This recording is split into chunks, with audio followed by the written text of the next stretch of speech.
Okay, a very different type of video this time, and today we're comparing a geared cycle versus a gearless cycle, something we've never covered on the channel. And the biggest factor about this video is there's no better one coming out. Both of them sell a lot in the market. You see both types of cycles. So what we're going to talk about is which one should you buy? Which category do you fall into? So we took three parameters: performance, maintenance, and pricing. Within performance, we did three tests. First, we rode around the society to check out if there's any significant difference in either. Then we did a 500 meter straight dash. How fast can either one go? And then we took a long route.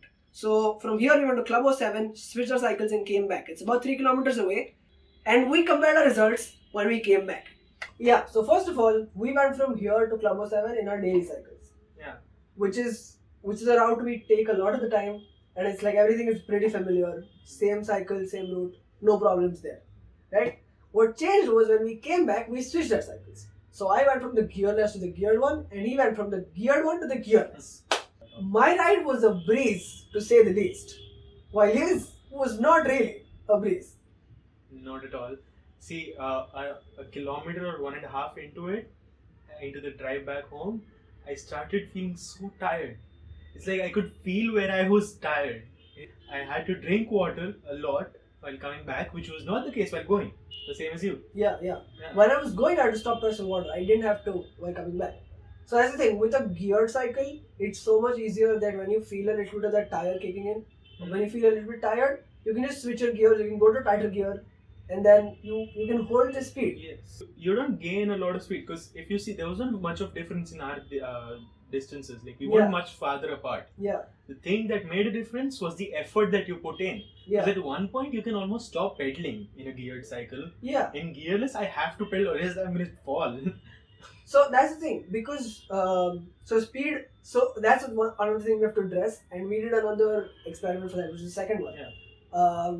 That more gears or a geared cycle does not mean more speed. Gears are not there to increase your speed. Gears are there to optimize your power delivery. What is power delivery? It means the amount of pedaling you do and the conversion of that pedaling into your speed on the road. The biggest problem there was power output can be maximized by changing gears. In a gearless cycle, you can't do that. So when he was coming back from 07, the biggest problem was on a straight road. He had to pedal a lot to keep up with the pace, while I could switch to a tighter gear and I could sit comfortably. I could stop pedaling for a while. I wouldn't lose a lot of speed, while he would have to constantly be pedaling. Yeah. So in terms of comfort on a longer ride, the geared cycle is so much more comfortable. Yeah. But where the gearless cycle does trump over the geared cycle is the pickup. Because in the beginning of the ride, I was ahead of you. Yeah. That's because the pickup is faster. We did that in test 2 as well. So we should talk about the second test before we actually talk about who should buy a geared one and who should buy a gearless one. In the second test, we went to this straight road, isolated road, which was about 500 meters long, and from one end to the other, we tried to race them with timers. So what actually happened was, every time, either him or me, the gearless cycle was much faster and much easier to start off from, because the gear configuration was set to 2.5 for all rides, and you were switching it if you get close to the finish line. But by that time, you've already put in a lot of effort starting out, so you're a bit exhausted by the end. Yeah. Pickups are much easier, and shorter rides are much quicker with effort. The feeling of effort not coming into your mind. You don't think that I'm putting in more effort than a geared cycle, because you don't even feel exhausted. 500 meters is a pretty short run. Yeah, too short. So, another thing to consider before going on to that part of geared versus gearless is obviously the maintenance and price. Of course, yeah. If you take, I have the geared cycle, and if you're going for gear, you have to be ready for maintenance. You have to put it into maintenance at least once in 2 months. I forgot to once, and my dad kicked the shit out of me. The only time I do it is when there's pigeons poop on my cycle and I need to get that clean. That's when I put my cycle into service. Every other time I have cycle oil at my house. I can do the oiling myself. I have an Allen key. I can fix the normal things. I can tighten the brake wires. It's very easy to work on a normal cycle, and I trust myself to do that. Because I've had gearless cycles since I was 5, and usually my dad used to do the servicing, and now he taught me. you wouldn't want to try fixing a geared cycle at home. There's just too many wires to work with, and Yeah. you shouldn't trust yourself with that unless you actually know what you're doing. So for pricing, gearless cycles are much cheaper, much easier to maintain over the course of a lot of years. Yeah. Gear cycles come in more expensive, above 10-11,000, whereas you can get gearless cycles at an entry level for about 4-5,000.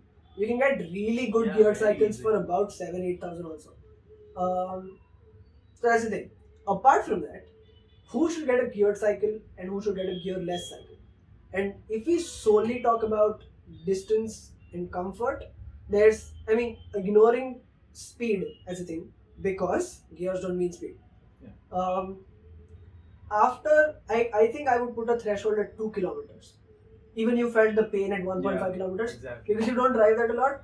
Even it's my daily cycle, but I still feel the pain at around the 2 kilometer mark.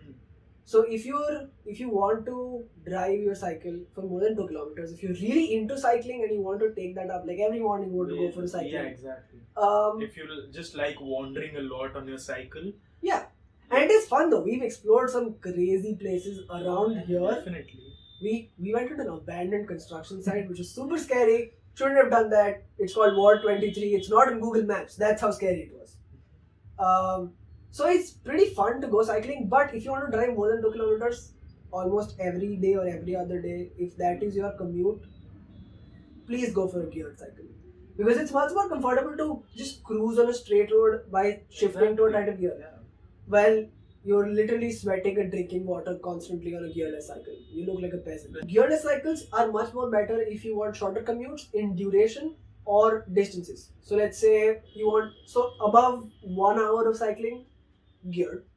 Under 1 hour cycling, 45 minutes, 30 minutes, you can go for gearless. You want to go around, let's say your society. You want to drive around in your society. We tried that in our first test, driving around the society, and it didn't really make much of a difference because there's like 50,000 bumps in your society. Speed breakers are everywhere. That sucks if you have a geared cycle though. Yeah, you have to come to a stop really quick. Exactly. You can't go to a higher gear, and there's people walking there. So you don't really want to go really fast. You just want to cycle around. You're with your friends. You're talking or whatever. You're just completing your daily goal of completing, like, let's say, X kilometers on a bicycle. Yeah. So then gearless cycles are pretty good. I've been using my cycle exactly for that for like the past 4 years. I didn't have this habit of wandering around until lockdown, which was like an excuse to get out of the house. Cycling was a great excuse. If you're not really sure if you want to go for gear or gearless, you can always go for gearless and then have gears added like he is. Oh yeah, I'm doing that. So I've had this cycle for about 4 years, and Maxity comes on a modular platform. So yeah, that's their thing. So every company, when they make a geared cycle, they also make another gearless cycle, and they don't split the chassis for them. Companies have 2 different cycle runs, but they use the same body. So let's say he has the Montra, the same company makes a Montra gearless. Now the Montra geared has some hooks to attach all of those cablings. There's a lot of cabling that goes into gears. The Montra gearless will not remove those cablings because those things are welded into the chassis. To save money, they won't completely make a new one. They just use that. They won't put wires in the hooks. Yeah. They'll market it as upgradable in the future, which is a nice marketing tactic. Yeah. But you can use that to get gears later. And those things come in 4,000, 5,000 rupees cheaper a lot of times, or at least 2,000 rupees cheaper.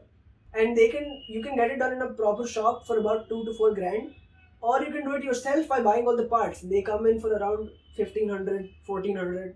By the way, gear cycles are really delicate, so you don't want to crash a lot if you're going to use gear cycles. So if you're a beginner, you go for gearless. Yeah. If you want short commutes, you go for gearless. If you are intermediate or advanced, you really like cycling now, you think you will like it a while into the future, you want to buy a cycle now, go for a gearless upgradable. Yeah, with an option. And if you're really into cycling and you think you can drive more, you think you want to drive more, you like this. You just really want to explore places around you, or Yeah. you want to go far away too. I do sometimes. You want to go for gears then. Yeah, and cycling is a great way for fitness too. So if you're into fitness and cycling, go for gears. I think that's it for this time, and we'll see you in the next one. Thanks for watching this video. Like, share, subscribe, and we don't have a proper outro, so Here. Here's a nice song. Cue music. जिंदगी से मौत यानी इस तरफ से उस तरफ, जिस तरफ भी देख हर तरफ से लगते मुस्तरद। किस तरह से खो चुके हैं दुनिया में हम इस कदर के, मशवरों में मसलहत थी फैसले थे मुस्तनद।